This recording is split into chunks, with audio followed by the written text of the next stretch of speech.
were to continue in these very careful or close coupled color relationships. And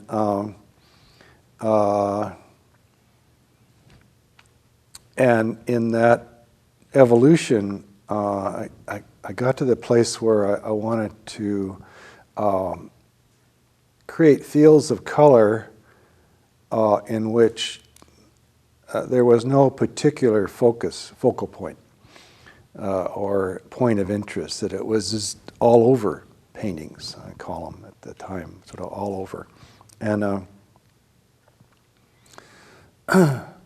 so it's not, I mean, you can just paint a slab of color and call that an all over painting, but I still wanted to have color relationships. In other words, one color playing against another. Right. And so out of that, all that thinking and experimentation came this notion of the what I call the Oriental card game series. And I got to the place where I thought I wanted to use a random arrangement, sort of take myself out of the organization of these colors, so that there was a sort of randomness to it, to create this all-overness, but not the same color everywhere. So how do I do that? So then I incorporated a chance operations, choosing colors by chance. So again, I was taking myself out of this process. So basically what I did after some experimentation was to, on about, they weren't quite square, they were a little bit higher than wide, but maybe 5 feet square, something like that, paintings on prepared surfaces, prepared grounds. I would make a grid of 13 by 13 squares. And that ends up being 169 altogether. And so this, in essence, became the container for color. And then I had developed a way of thinking about color, kind of a shorthand way of thinking of color, that I could make these notations that then would lead to mixing color, and these color relationships were very close. I mean, if you saw color 1 against color number 2, they were sequential. They were going from here to there. But color 1 to color 2, the differences were very subtle. And primarily the differences were between, not between dark and light, but between mostly, or usually in these paintings, the saturation level, how much blue there was in there, or how much red there was in there, you see. And actually I worked a lot in the gray region, so that they weren't the brightest blue or the brightest red, but somewhere in the grays. So I set up these mixtures of 13 colors that were like in one after the other, that went sequentially by even steps from 1 to 13, say from a very gray blue to a very gray orange. Okay. And so if you played number 1 and number 2 against one another, they're really hard to, and the distinction was very subtle. But if you played number 1 against number 13, there was a lot of contrast there. Right. I mean, relative contrast. So anyway, I was working with that notion, and I spent a long time mixing the colors, because I wanted to get colors that had equal increments. And because, anyway, so that was the procedure. And once I had the colors mixed, then I had to decide where to put the colors in this grid. And instead of saying, oh, I'll put number 1 here and number 10 there and so on, I started out by using a deck of cards, and I just needed the one suit of 13 cards, ace through king, so it gave me 13 cards, and hence the name card game. Right. And I would shuffle the cards and then pick one and put it down, number 10, okay, that goes there. And I do it again, number 3 goes there, and so on, through the whole painting. And then once I had done that, I made a piece of paper with all these numbers on it. Then these numbers were coded to the paints that I'd mixed very carefully. And then I painted them in. And I do different things. I'd paint, sometimes I'd paint up to the edge very carefully, or sometimes I would leave the ground color, which was already painted on there, as a grid or a bar, in very thin in between these. Right. So there was different ways. But anyway, what I was kind of after, I thought, I mean, it was just, it wasn't that clear, but I was working with it, was a surface that sort of looked all over like almost the same color, but it wasn't, and it kind of would have some, it'd be dynamic. It would feel like it was kind of alive or slightly pulsing or something like that. And that's pretty much what happened. So then I started working with the idea, well, rather than all over randomness, maybe I can combine this progression of colors with randomness. So I do things like take, 1 through 13 down the middle, okay, and then 1 through 13 across this way, and across, and then, well, there was a common color at the center, number, what would that be, number 7 or something. So then, so that worked, and then I had these 4 regions, these 4 quadrants. So then one idea was to take the colors that were on the 2 sides of that quadrant, here and here, and then randomly have them be the colors in that quadrant. And then another way was to reverse that and have the opposites be the one. So anyway, played with ideas like that. And in the process, created some interesting surfaces and color relationships and paintings that were had some very subtle surfaces that didn't have any particular focal point. So I guess you'd call them color field paintings. I don't know what exactly they'd be categorized as, but so it was a continuation of my very careful work with color relationships and realizing that how color was affected by the relationship it was in. So then that went along and evolved, or it didn't really, well, it did evolve in one sense. Part of the technique was that I changed over midway from painting on a ground to painting right on the canvas. And at that time, I had a feeling of, I was dissatisfied with the paint being on the surface, and I wanted it to be a more integrated, more integration, and my sense of integration was to actually get the paint involved with the canvas, to get it interlocked with the weave of the canvas physically. And I came to like the sort of quality of that, where there was this subtle texture and the light was broken up differently and it wasn't shiny and so on. So and also the quality of the colors kind of changed, because when you stain, it doesn't, there's variations because of the weave. And so that was interesting. So it was very subtle, but so I started doing that. And then out of that, I for some reason, and it's too much to go into here, and I can't quite remember the whole sequence, but I went back to the bands of colors. But now they turn into horizontals, maybe 10, 11 feet long, right. And more long and not too high. And and I went to three bands of color, and that were maybe subtly curved. Like the first one I think was, I call it concave. It was just a very subtle curve like that, like a bowl, made a bowl space.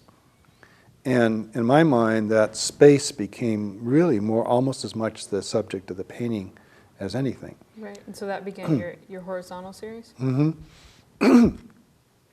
Didn't do a lot of those, but they were stretched and they were stained, but painted as a band of color, right. But stained on stained canvas.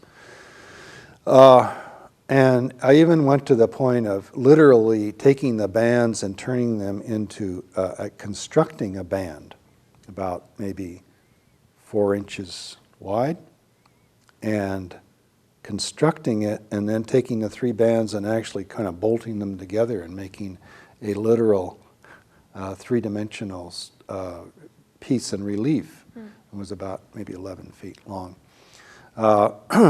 But I abandoned that direction because it started to be sculpture, and I said I've hardly explored the painterly way of approaching things, and I'm getting into sculpture, and so I said I'm not going to do that. So I went back the other direction, and the ends of these bands that I'd worked with over the years, I never was really happy with that, where the band came to the end. I mean, it would go across the canvas. It wasn't all the way to the edge of the canvas. It was stopping in the field, and there was a special place there that was too important to me.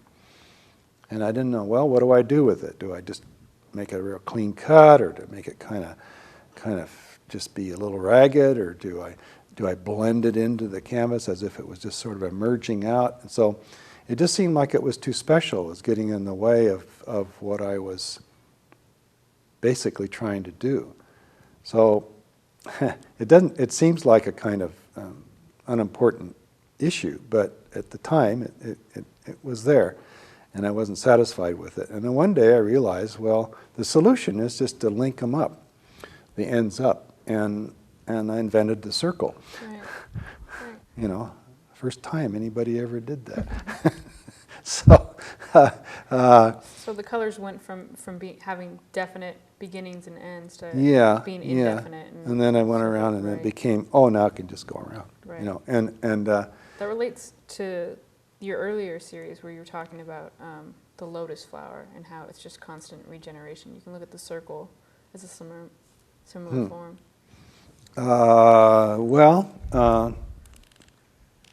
I guess I'll have to think about that a bit and that connection. But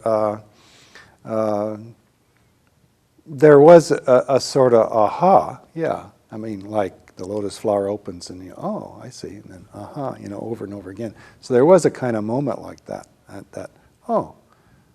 it's so obvious, It's just real obvious, but those obvious places in our minds and work aren't so obvious until they are.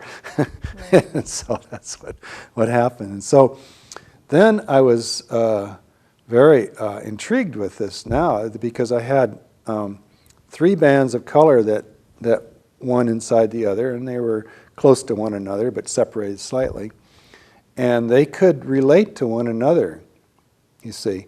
And then I realized that, well, the band didn't have to be one color. It could make a progression of color. Start out as, say, a blue-violet and end up a blue-green, and then continue back to the blue-violet in a blending sort of way. You see, it was blended rather than changing, so that you couldn't see the change in it. But you looked at this and it was blue-violet, and you looked at halfway around and it was blue-green.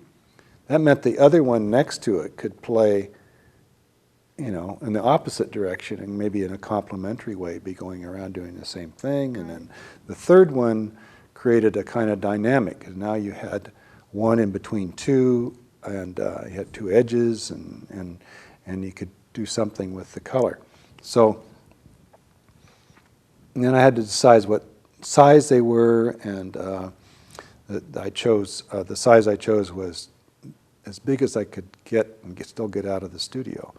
Basically what it was, 7 foot square. That was as big as I could get and get through the door. So I did start out with 8 foot square, and then I started to build it, and then I realized I wouldn't be able to get it out of the studio. So I thought, that's ridiculous. I'll just, it's okay. There's nothing magical or necessary about it being, I just wanted it big as I could get it. So 7 foot square. And so I did a whole series of those, and they had ground. It was all stained, but the ground was stained first, and the grounds weren't real strong. I mean, they were kind of warm or cool or a little yellowish or whatever, depending on what I was doing.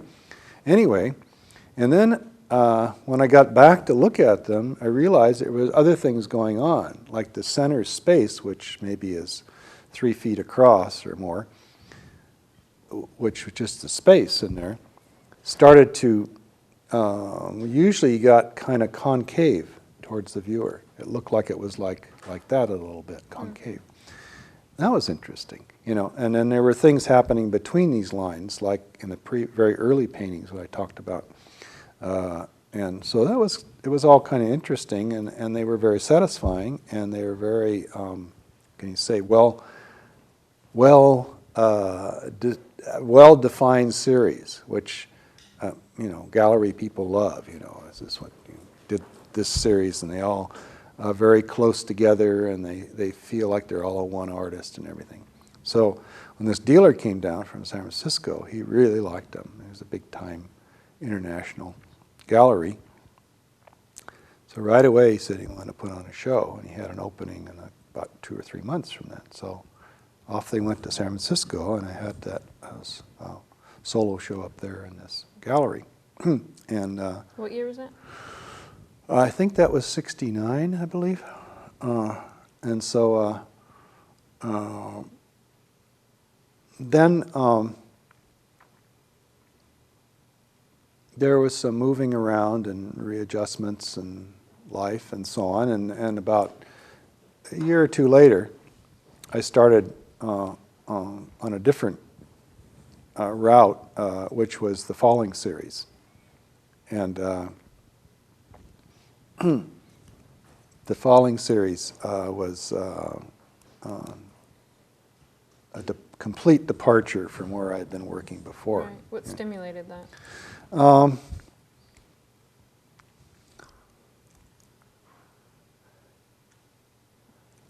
I think it was a number of things that were going on, and I can't really identify, give you a real rational answer. I was still wanting to have the stain part was very important to me. I wanted to have something that was still had a sort of random or quality to it, that I wasn't totally, controlling everything in that sense. But I was a little tired of the more mental part of it, doing that way. I wanted to get a little bit more expressive, and I wanted to work larger. And so here I was having all these thoughts, and I was in this tiny little studio upstairs, and over a garage, and down on 13th Avenue, Santa Cruz. And it was real small.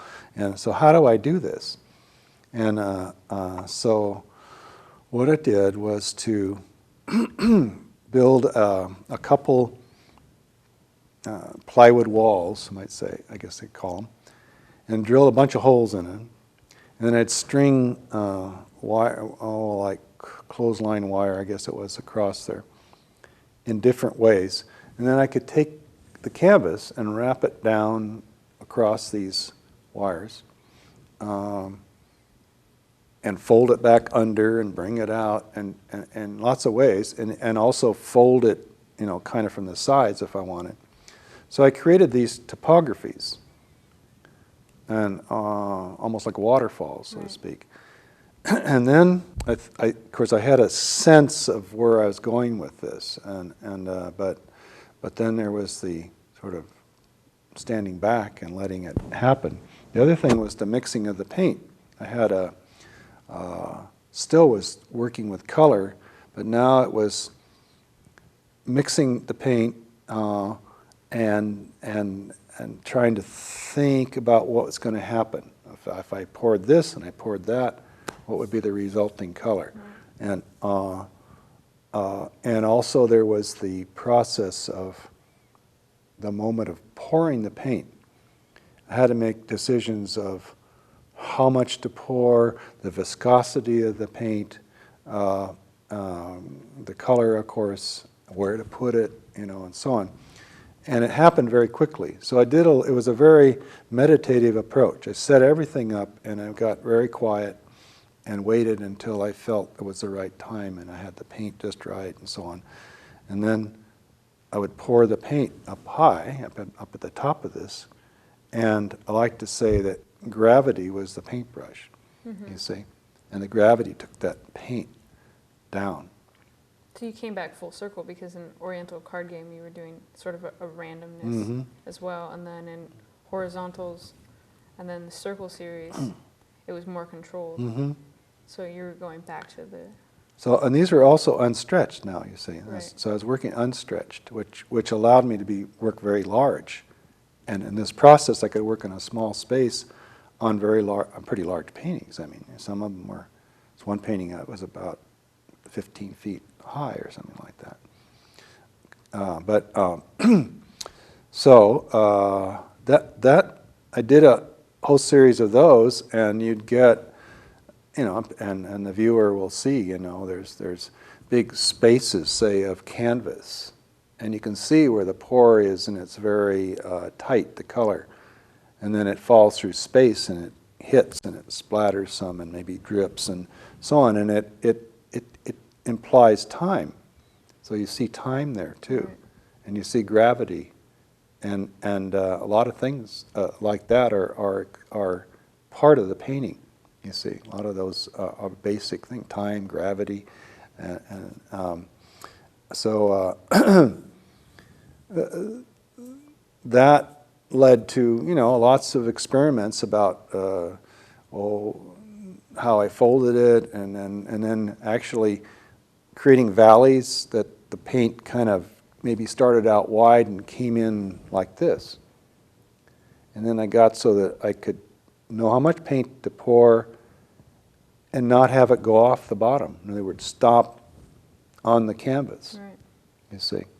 And so I could get maybe 2 fans of color coming down and coming down into sort of almost one point down here without keep on going. Others would go right off, And so anyway, you have to look at the paintings to see. But then there were the color relationships, what I was still working with. So all that was going on, and it allowed me to work very large in a small space, and also allowed me to not have to build a lot of stretchers, which are very time-consuming and expensive, and not until the paintings were meant to be hung were they stretched. Right. So that meant they were easier to transport and so on. And they're not meant to just be hung like tapestries. They're meant to be stretched. But so that allows, because it was getting to be very expensive, and I couldn't afford to do so it was all those things mixed together, kind of led in that direction. And out of that series came the Cold Mountain series, which is a continuation of some of those ideas. And that was in the 70s? Yeah, it was right maybe 75, 6, along in there. Cold Mountain, I went back to stretch canvas, but still raw canvas. And now they were horizontal and like on the floor. And through a series of, again, these random chance operation procedures, using a different procedure than before, but I would determine where the distortions of the canvas were. In other words, where I would maybe poke something underneath and make the canvas come up into a little mountain, and Right. there's a valley and another mountain here, and so on. Through this process of sort of randomness, I would create this topography, and then again through a random process, I would develop the colors and where they went, and then even the direction they'd go in. And so I was taking myself, my saying, oh, I'll pour it this way, and that's great, that looks groovy, No, just kind of this green is going to be poured in that direction. So it's like I was creating this book of instructions for myself and then following it.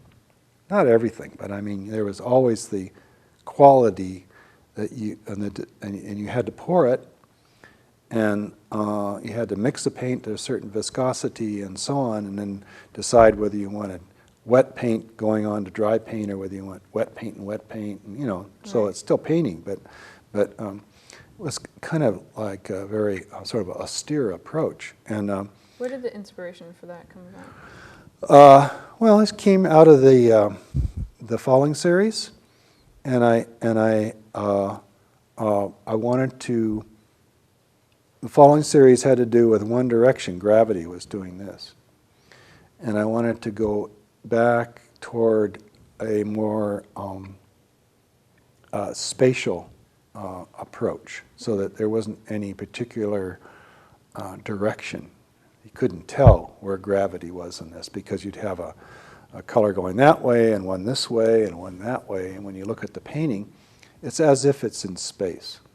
There isn't any hint to, there's no horizon line, there's no hint to that gravity's this way. Right. You see, and so they achieve that because you feel like you're out in space with these. You see, they don't have the earth height of the earth feeling, and a lot of white in them, a lot of white canvas and then color.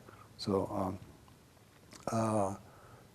somehow I liked that. I responded to that, and so there's some of those, and then. There was kind of a break in my development, and kind of got to where we were talking about before, of doing some drawing and then getting into that window series, which we've gone through, before, and so that was the next phase after that, which I think we covered fairly well. Right. Yeah. The window series and then your first beginning series, those are quite different in terms of their visual aspects of the series that occurred between the period of 1960 to the 80s. How do you see that in terms of your evolution as an artist? I'm not quite sure. You mean how do yeah.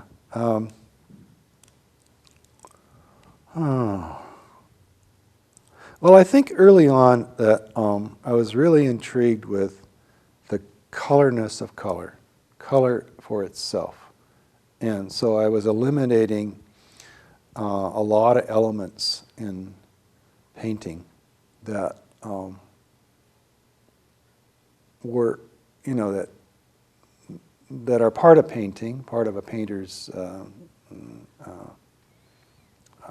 tools and choices, but I was really trying to focus on this phenomena of color, and that led me to some of the things I talked about simplification of form, and really the forms became like containers of color, like the card game series. They just became more like that in my mind. Right. I mean, not that cold, but I mean, not quite that rational, but I mean, sort of in that direction. As we moved on, down into when I started doing those window drawings and paintings on paper, I mean, they were representational to a point, and then I moved away from that, kind of abstracted from that, and they were just that. I mean, they weren't. I wasn't thinking too much in terms of limiting myself to tightly to just color considerations. There were a lot of other considerations there.